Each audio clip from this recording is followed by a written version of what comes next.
یہ 20ویں کے غروب آفتاب سے پہلے پہلے مسجد میں پہنچنا ضروری ہے۔ یہ سنت موقدہ علی الکفایہ اعتکاف ہے۔ اگر ایک محلے میں سے چند لوگ بھی کر لیں تو کافی ہے، تو کفایہ کا اطلاق شہر پر ہوتا ہے، لیکن ہمارے محلے بھی اتنے بڑے بڑے ہو گئے ہیں کہ پرانے زمانے کے شہروں کے برابر ہو گئے ہیں، اس لیے محلے کا لفظ استعمال کر لیا جاتا ہے۔ تو 20 کی غروب آفتاب سے پہلے داخل ہوں گے، اور پھر 30 کی جب روزہ غروب آفتاب ہوگا تب، یا 29 کو اگر چاند نظر آ جائے تو اعتکاف ختم ہو جائے گا۔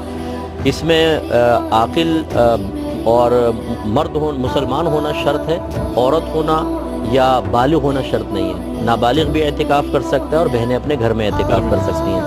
سنت موقدہ الکفایہ کے لیے شرط ہے کہ روزہ ہو، چنانچہ اگر روزہ نہیں ہوگا تو اعتکاف نہیں ہوگا، یا روزہ تھا اور ٹوٹ گیا تو اعتکاف بھی ساتھ ہی ٹوٹ جائے گا۔ اعتکاف جب مسجد میں داخل ہو جائیں تو اب فنائے مسجد کا مسئلہ ایک مختلف ہی مسئلہ ہے کہ بلا ضرورت